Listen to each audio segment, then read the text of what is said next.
الحمد لله نحمده ونستعينه ونستغفره ونؤمن به ونتوكل عليه ونعوذ بالله من شرور أنفسنا ومن سيئات أعمالنا من يهده الله فلا مضل له ومن يضلله فلا هادي له ونشهد أن لا إله إلا الله وحده لا شريك له لا ند له ولا زد له لا مثل له ولا مثال له ونشهد أن سيدنا وحبيبنا وشفيعنا وطبيبنا محمد رسول الله صلى الله عليه وسلم.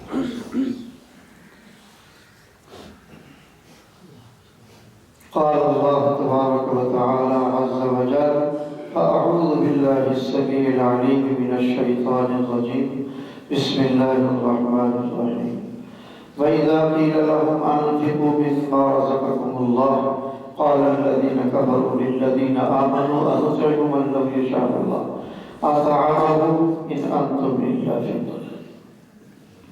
صدق الله العظيم. إن الله وملائكته يصلون على النبي يا أيها الذين آمنوا صلوا عليه وسلموا تسليما.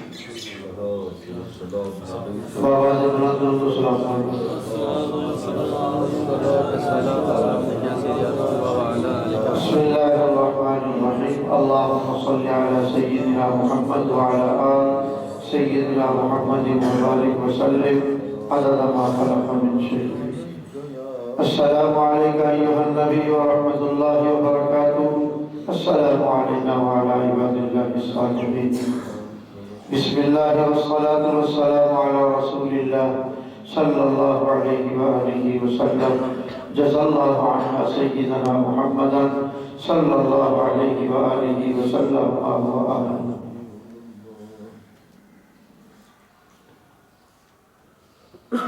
وَإِذَا قِيلَ لَهُمْ وَإِذَا اور جب قِيلَ لَهُمْ کہا جاتا ہے لَهُمْ ان کو انفقوا خرچ کرو مما رزقکم اللہ مما جو عطا کیا ہے رزقکم اللہ تمہیں اللہ نے رزق.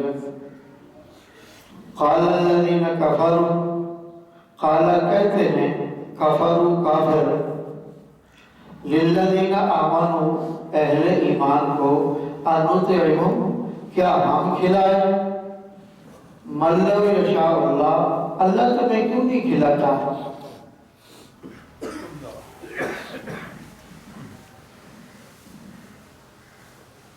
اس آیت کے نزول میں نائب رسول اللہ امیر المؤمنین خلیفہ بلا فصل سیدنا حضرت ابو بکر صدیق رضی اللہ تعالی عنہ کی ذات گرامی کا تذکرہ ہوا ہے. سبحان اللہ. سیدنا حضرت صدیق اکبر رضی اللہ تعالی عنہ کا روزانہ کا ایک معمول تھا. وہ لوگوں کو کھانا کھلاتے تھے جنہوں نے روزہ رکھا ہوتا تھا اور کو افطار کرواتے تھے. غریب پروری آپ کا مزاج تھا. مخالفین ہمیشہ دکھ درد میں ہی مبتلا رہتے ہیں. تو ابو جہل ایک دن حضرت کے سامنے آیا اور حضرت ابو بکر صدیق رضی اللہ تعالیٰ عنہ سے کہنے لگا ابو بکر تیرا کیا خیال ہے کہ تو ان کو کھانا کھلاتا ان کو اللہ نہیں دیتا ان کا رازق اللہ نہیں ان کا مالک اللہ نہیں ان کی روزی اللہ نے لکھی نہیں تو کیوں دیتا ہے اپنے پاس سے. کیا لوگوں کو یہ بتانا چاہتا ہے کہ میں بہت خوش کرنے والا ہوں اور کھانے دینے والا ہوں. حضرت ابو بکر صدیق رضی اللہ تعالیٰ نے فرمایا اللہ جس کو مال دیتے ہیں دے کر آزماتے ہیں یہ کرتا کیا ہے. سبحان اللہ. جس کو غربت دیتے ہیں اس کو فقیری نہ آزماتے ہیں اب کیا کرتا. بے شک. تو میں تو اللہ کی عطا میں سے خرچ کر رہا ہوں. تو ابو جہل بولا واللہ یا ابا بکر ان انت الا فی ضلال. ابو بکر تیری سوچ بگڑ گئی ہے تیری سمجھ میں بگاڑ آ گیا ہے، تو لوگوں پر خرچ کر رہا۔ جب اللہ نے اپنی روزی مقرر کی، اللہ خود ہی کھلا دیں گے، تجھے دینے کی کیا ضرورت ہے؟ چاہیے تو یہ تھا وہ منکر خدا و رسول حضرت ابوبکر صدیق رضی اللہ تعالیٰ عنہ کو شاباش دیتا، مگر چڑ گئے اس بات سے، برداشت نہ کر پایا، تو کہا اٹھا، واللہ یا ابوبکر، اے ابوبکر اللہ کی قسم ہے، ان انت الا فی ضلال، تو راہ سے بھٹک گیا ہے۔ یہ اللہ کی قدرت کا کرشمہ ہے، جب کسی کی سوچ بگڑ جاتی ہے تو اس کا زاویہ دل ہی نہیں بگڑتا، زاویہ نگاہ بھی بدل جاتا۔ ایک مرتبہ بیت اللہ میں ابو جہل اپنے ہمنواؤں کے ہمراہ بیٹھا تھا، ایک چھوٹا سا بچہ ہے، اس نے اپنے تن کے کپڑے دکھائے، رونے لگا، اور ابو جہل سے کہنے لگا کہ مجھے کپڑے دے دے، میرے تن پر کپڑے نہیں ہیں، یہ پھٹ گئے۔ اس کی وجہ یہ کہ وہ بچہ یتیم تھا، اس کا سارا مال، ساری جائیداد ابو جہل پہ ہتھیاری تھی۔ بظاہر میں یوں کہنا چاہتا تھا میں بھی غریب پرور ہوں، میں بھی یتیموں کا رکھوالا ہوں، یتیموں کے سر پر میرا بھی ہاتھ ہے۔ ابو جہل نے ایک بات نہ سنی، سب کے سامنے اس چھوٹے سے بچے کو جھڑک دیا اور کہا جا یلا دفع ہو جائے، آپ سے چلا جا۔ اور روتا ہوا باہر نکلنے لگا۔ انہی میں سے جو اس کے ہمجولی بدخواہ بیٹھے ہوئے تھے دین کے دشمن، وہ کہنا بچہ ادھر آ، بات سنا مانی، کہا جی کہو کیا حکم ہے؟ اس نے کہا محمد کے پاس جاؤ صلی اللہ علیہ وسلم، وہ تو نبی نہیں مانتے تھے نا، اس نے کہا محمد کے پاس جاؤ صلی اللہ علیہ وسلم، وہ تجھے دلا دیں گے اس سے کپڑے، وہ ابو جہل کو کہہ دیں گے۔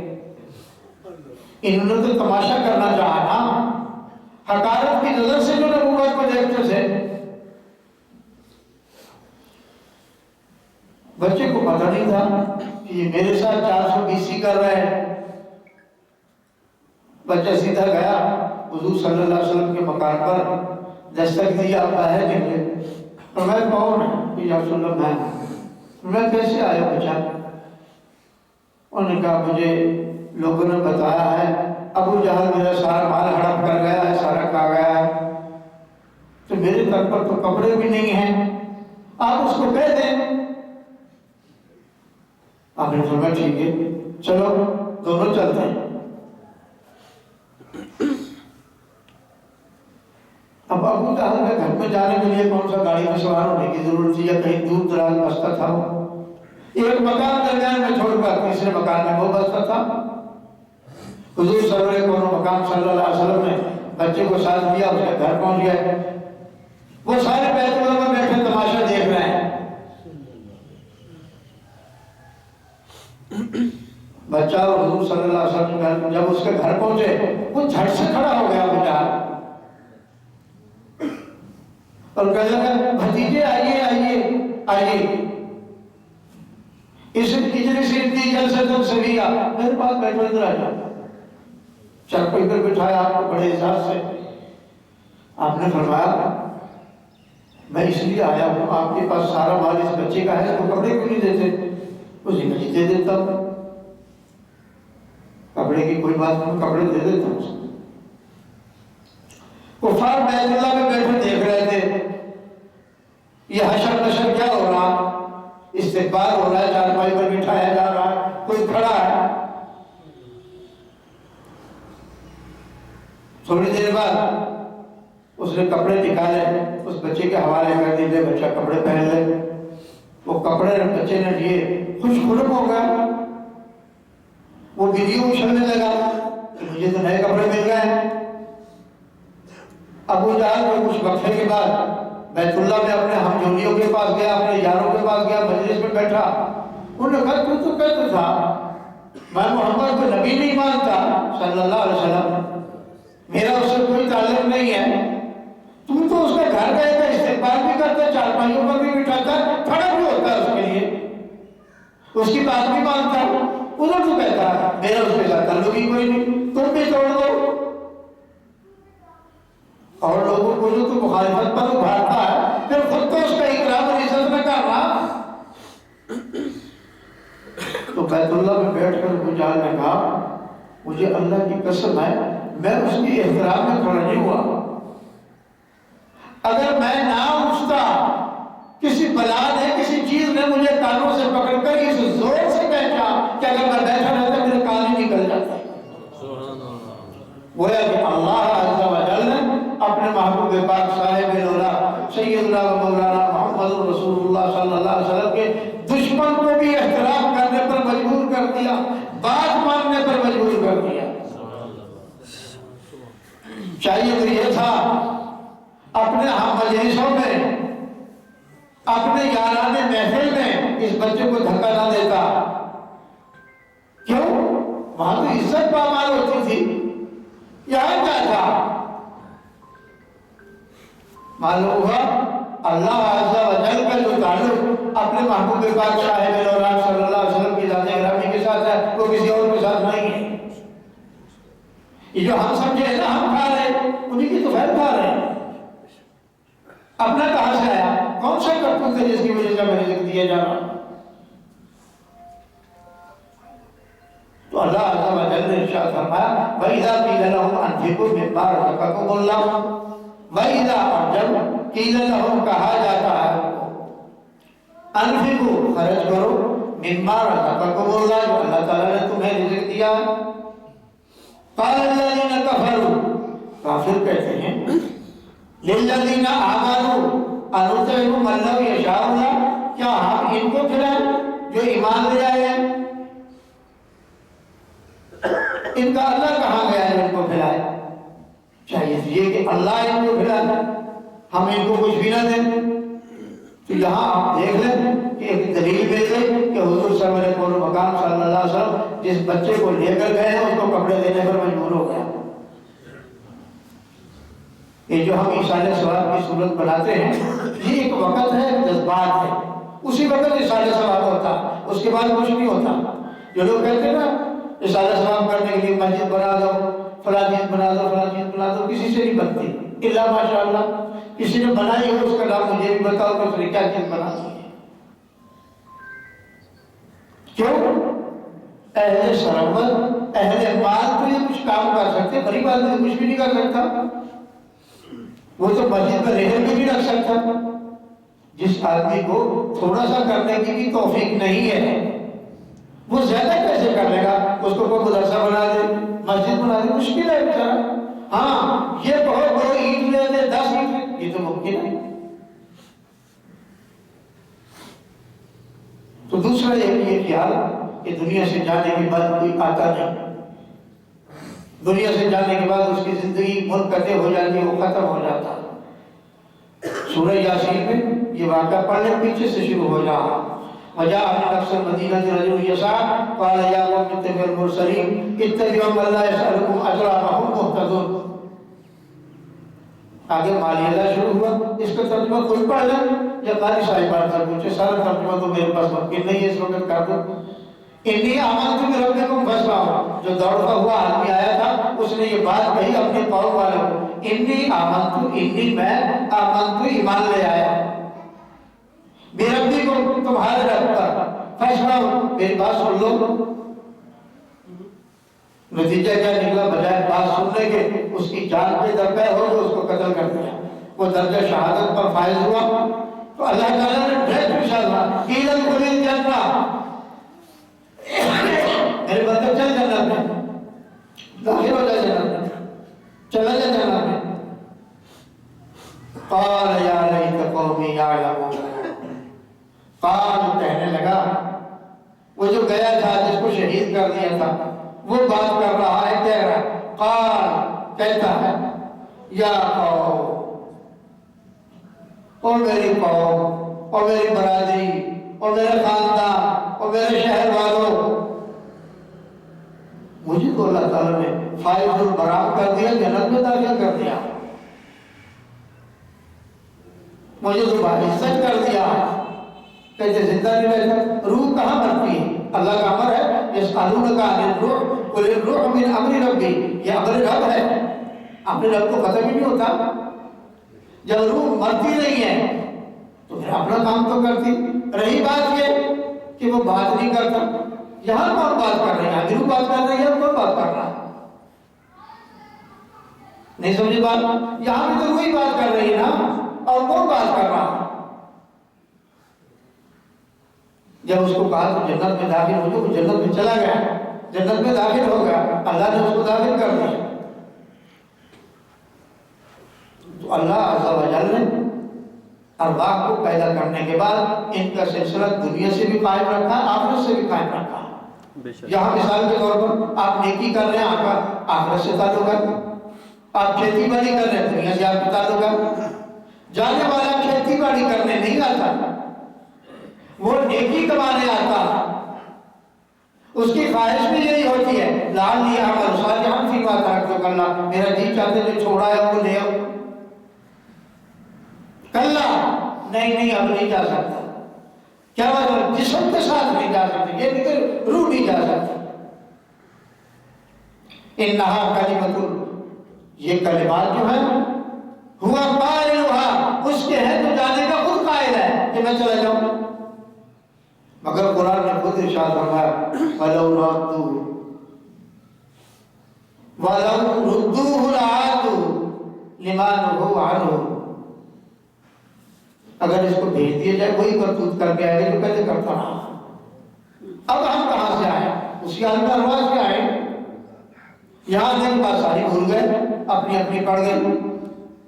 لوٹنے والا لوٹ رہا ہے، نیکی والا نیکی کر رہا، بے حیائی والا بے حیائی کر رہا، بدماشی والا بدماشی کر رہا، حج کی جس کو توفیق ہے وہ حج کر رہا، حضور صلی اللہ علیہ وسلم پر جس کو توفیق ہے وہ حضور صلی اللہ پڑھ رہا، جس کو اللہ نے قرآن کی توفیق دی وہ قرآن کی تلاوت میں مصروف ہے۔ آئے کہاں سے؟ ارواح سے۔ جہاں سے آئے وہی واپس جانا، اور کہاں جانا؟ کل شیء یرجع الی اصلہ، ہر شے اپنے اصل کی طرف لوٹتی ہے، وہی جانا اور کہاں جانا۔ تو اللہ عز و جل نے انسان کے اندر جو روحانیت رکھی ہے اس کو اللہ نے غلبہ دیا ہے۔ ایسی زندگی انسان کو دوبارہ دے دی جائے جس سے وہ شادی بیاہ کرے، بچے پیدا ہوں، یہ نہیں، یہ اللہ کا قانون نہیں۔ اس زندگی کے ختم ہونے کے بعد ایک نیا سلسلہ شروع ہو جاتا۔ کہتے ہیں عالم برزخ میں چلا گیا۔ عالم برزخ کہاں ہے؟ برزخ پردے کو کہتے ہیں۔ پردے یہ قبر میں ہم رکھ کو آئے ہیں، معلوم ہے برزخ ایک مقام، کون سا مقام ہے؟ کہتے قبر وہاں ہے، کس نے بنائی ہے قبر؟ کون لے گیا اپنے مردے کو وہاں اٹھا کر؟ کسی کو دیکھا؟ کون سی ایمبولینس چلتی ہے وہاں کے لیے کہ وہاں اپنے مردوں کو اٹھا کر لے جاتے ہیں، وہاں جا کے قبر کرتے ہیں؟ قبر وہاں ہے، قبر وہاں، کہاں ہے قبر؟ قبر یہاں کبھی کسی میں اٹھا ہے، ووٹ بھرنے والوں کی ووٹ بھرنے میں ہے، لاہور والوں کی لاہور میں ہے، پشاور والوں کی پشاور میں ہے، کراچی والوں کی کراچی میں ہے۔ یہی پردہ ہے، اسی پردے کے نیچے اللہ نے رکھا ہے، اور کب تک رکھا ہے؟ الی یوم یبعثون، قیامت کے دن تک ان کو وہی رہنا ہے،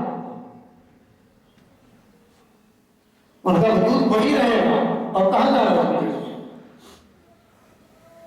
تو اللہ عز و جل نے انسانوں کو زندگی دی ہے، اس کو غنیمت جانو۔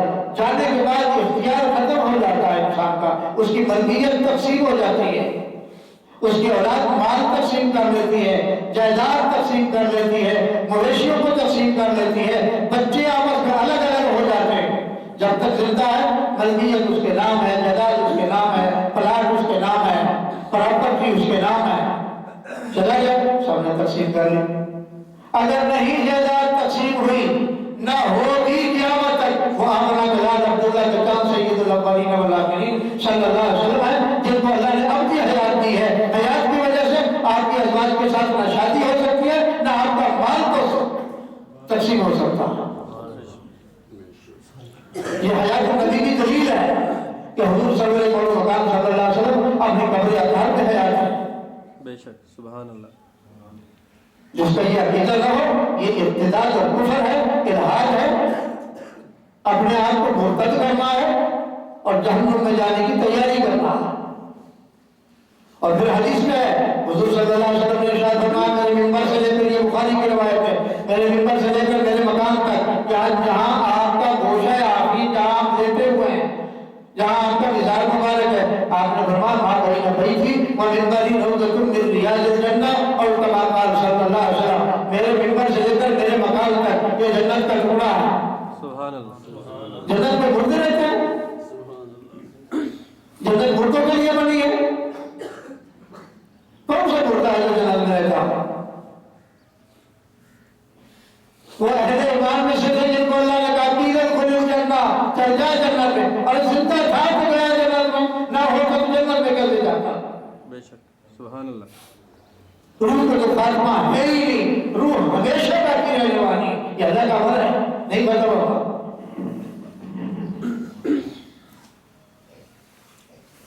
تو ان عزیزوں کے والد صاحب کا انتقال ہوا، اللہ تعالیٰ مرحوم کی بخشش فرمائے، اچھے آدمی تھے، یہ بھی دعا ہے۔ اس کے ساتھ حسن سلوک رکھنا، اچھا برتاؤ کرنا، بچوں کو خیال رکھنا چاہیے، میرے باپ جن کو سلام کرتا تھا یہ ان کو زیادہ سلام کرے، جن کی زیادہ عزت کرتا تھا ان کی زیادہ عزت کرے۔ حدیث میں آیا ہے بندے کی پہچان یہی ہے کہ اس کے اولاد والدانوں والوں کے ساتھ کیا برتاؤ کرتے ہیں۔ اگر وہ اہل علم سے ملتا ہے تو بھی ملو، اگر وہ حاجی صاحب سے ملتا ہے تو بھی ملو، گویا کہ یہ عزت ہے۔ اس سے نتیجہ کیا ہوگا؟ اس سے نتیجہ یہ نکلے گا لوگ کہیں گے یہ بہت ہی اچھا ہے۔ اس بچے کے اعمال، اس کے کرتوت، اس کے اخلاق، اس کے اعمال نکھر کر لوگوں کے سامنے آ جائیں گے، اس کی اچھائیاں لوگوں کے سامنے ظاہر ہوں گی، جو گیا اس کی ظاہر ہو گئی جو ہونی تھی۔ اور اگر یہ ہمارا خیال ہونا کہ نہ مرتا پھر وہ کہتا ہے کہ مرتا کیوں نہ، اللہ کا ہمارا اگر اس پر چلا جائے کیا چلا جائے بس چلا گیا۔ اگر ہمیشہ بڑے زندہ رہتے آپ کو مجھے کون پوچھتا، انہیں کو اگر پوچھتا جو لیا تھا، انہیں کا پوچھتا جس نے پوچھنا تھا، انہیں سے پوچھتا جو بات پوچھنی تھی، ہمیں کس نے پوچھنا تھا، آپ کو کس نے پوچھنا تھا۔ وہ گئے ہیں، آپ کی اچھائیاں ظاہر ہوئی ہیں، آپ کے اعمال دکھ رہے ہیں، آپ کے اخلاق دکھ رہے ہیں، آپ کا برتاؤ بکھر کر لوگوں کے سامنے آیا، اس کا اخلاق ایسا، اس کا اخلاق، اس کا بات بھی بہت اچھا تھا۔ تمہارے اعمال اگر اخلاق بگڑیں گے تو لوگ وہ بھی ایسے ہی تھا، یا یوں کہیں گے وہ بہت اچھا تھا یہ بد اخلاق ہے۔ اپنے اعمال کو درست کرو، اپنی نیکیاں جمع کرو، یہاں سے جاتے ہوئے لے جانا کچھ نہیں، جگہ جی لگانے کی دنیا نہیں ہے، یہ عبرت کی جا ہے، تماشا نہیں ہے۔ ہم سمجھے تو کھیل کود ہے، آئے ہیں ناچ کود کر چلے جائیں، ناچ کود کر نہیں جانا، اللہ نے پوچھنا۔ یہی وہ اعمال ہے جو قبر میں بندے کی پہچان کرواتے ہیں، قبر میں وہ کلمہ پڑھتا ہے، اللہ کا بتاتا ہے، جناب رسول اللہ صلی اللہ علیہ وسلم کی ذات برادری کا بتاتا ہے، میں ان کا امتی ہوں، یا رسول اللہ میں آپ کا امتی ہوں۔ اس بات کو جانتے نہیں کہا دنیا میں وہ ذکر ہے، وہاں کیسے اقرار کریں گے؟ وہاں تو ایک ہی بات ہوگی کہ لا ادری لا ادری لا ادری لا، میں تو جانتا ہی کچھ بھی۔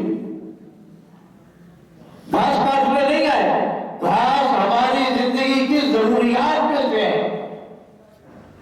گھاس کا نام ایمان نہیں ہے، مکان کا نام ایمان نہیں ہے، دکان کا نام ایمان نہیں، ایمان تو کرنے کا نام ہے، لا الہ الا اللہ محمد رسول اللہ، پہلے صلی اللہ علیہ وآلہ وسلم عدد ما خلق من شیء۔ ایمان کے ساتھ جو نیکی بھی کی جائے گی وہ یاد رہے گی، آدمی چلا جائے آدمی یاد رہے گا، کیوں؟ نیکی کبھی نہیں مرا کرتی۔ اور یہ سارا برتاؤ جو آج ہم کر رہے ہیں، مثال کے طور پر آدمی 50 سال 60 سال زندہ رہا، 70 سال زندہ رہا، صرف اور صرف اس کا 50 سال ذکر ہے، تذکرہ ہے، اس کے پوتے پڑھوتے بس اس کے آگے اس کا ذکر ختم۔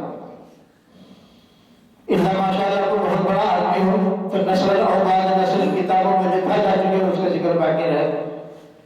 مثال کے طور پر میں آپ ہی سے پوچھوں، آپ کے دادا کے جو دادا تھے ان کا کیا ذکر ہے، کیا نام تھا، کس محل کے آدمی تھے، کس کو معاشرے تھے، کس اخلاق کے تھے، کیسا کھاتے تھے، کیسا پیتے تھے، کیسا کرتے کام تھا، کچھ بتا سکتے نہیں بتا سکتے؟ ان کے گئے ہوئے تو سینکڑوں سال نہیں گزرے، کہیں کی سینکڑوں کی نوبت ابھی نہیں آئی، کل کی دنیا بھائی بلی ایسی کیا کہیں، اس میں جو آتا ہے غفلت سے گزارتا ہے زندگی جس نے غفلت سے گزاری وہ تو پکڑ گیا۔ یہاں ہم اعمال کروانے آئے ہیں، نبی کا رشتہ دوبارہ سے ہم نے تازہ کرنا ہے، اللہ کے تعلق ہم نے دوبارہ سے تازہ کرنا ہے، قرآن کی تلاوت ہم نے دوبارہ سے کرنی ہے۔ اللہ تعالیٰ نے خود ہی ارشاد فرمایا قرآن مجید میں، فرمایا جب تو میرا نام بھول جائے، میری یاد بھول جائے، مجھے دوبارہ کر لیا تھا، دوبارہ یاد کر لو۔ وَاذْكُرْ رَبَّكَ إِذَا نَسِيتَ، وَاذْكُرْ ذکر کر رَبَّكَ تو اپنے رب کا، اِذَا نَسِيتَ جب بھول جائے۔ یہ سورۃ کہف کی آیت ہے۔ ہم کیوں یاد نہیں کرتے بھائی؟ باپ کا ذکر کرنے میں لذت ہے، دادے کا ذکر سننے میں لذت ہے، اپنی ماں کا ذکر سننے میں مزہ ہے، اللہ رسول کے نام سننے میں کیوں لذت نہیں؟ وجہ کیا ہوا؟ بس اس پر ہمیں غور کرنا ہے، یہی خاتمہ بالخیر کی نشانی ہے۔ اگر وہاں محبت ہے سمجھو خاتمہ بالخیر ہے، اور یہ طرح سے محبت ہے سمجھو خاتمہ بالخیر کی نشانی ہے، اللہ کی محبت دل میں جاگزی ہے سمجھو خاتمہ بالخیر کی نشانی ہے۔ جناب رسالت مآب سید الاولین والآخرین صلی اللہ علیہ وسلم کی محبت دل میں اچھلتی ہے سمجھو میرے تعلق قائم ہے۔ سبحان اللہ۔ یہ تعلق ٹوٹ گیا سمجھو ہر چیز ختم ہوگی، کوئی چیز بیچارے کے پاس نہیں ہے۔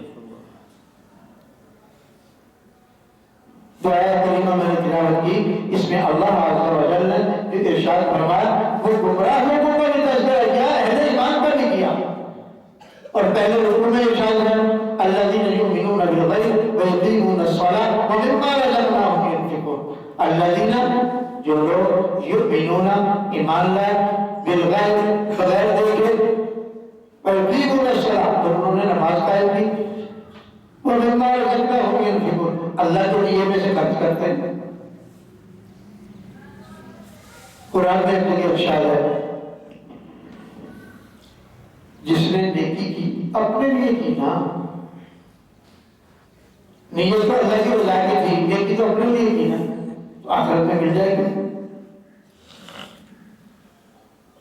اگر حضور صلی اللہ علیہ وسلم کی ذات و گرامی پر درود و سلام کثرت سے پڑھا تو اس کا نتیجہ کیا ہوگا؟ اس کا نتیجہ یہ ہوگا آپ کے نامہ اعمال میں درود و سلام کے ساتھ حضور کا ذکر بھی ساتھ ہوگا۔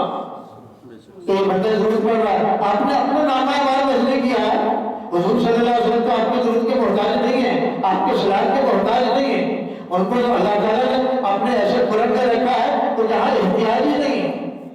ان کے لیے ارشاد فرمایا بلل آخرت خیر لک من الاولی، میرے محبوب جو پچھلی گزر گئی ہے نا اس سے آنے والی بہتر ہے۔ تیری زندگی جو آنے والی زندگی کیا کہا میں نے؟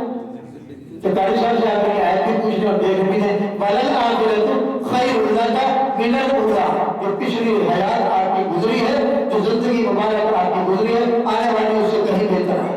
سبحان اللہ، سبحان اللہ۔ زندگی تو قائل ہے کہ ختم تو نہیں ہوا، ختم کیا ہونا تھا؟ ختم کچھ نہیں ہوتا، پتہ چل جائے لگا کو وقت آ رہا، 2 دن میں آیا، 10 دن میں صحیح، 10 دن میں آیا، 2 سال میں صحیح، 2 سال میں صحیح، 20 سال میں صحیح، 20 سال میں صحیح تو 40 سال بعد تمہاری آئی کھڑی ہے۔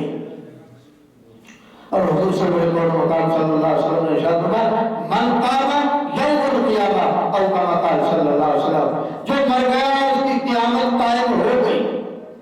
بے شک قیامت قائم ہو گئی، یوم القیامہ، قیامت کے اس پر چڑھ ہی آیا۔ تو اللہ عز و جل مجھے آپ کو ہمیشہ نیکی کی توفیق دے۔ سبحان ربک رب العزت عما یصفون وسلام علی المرسلین والحمد للہ رب العالمین۔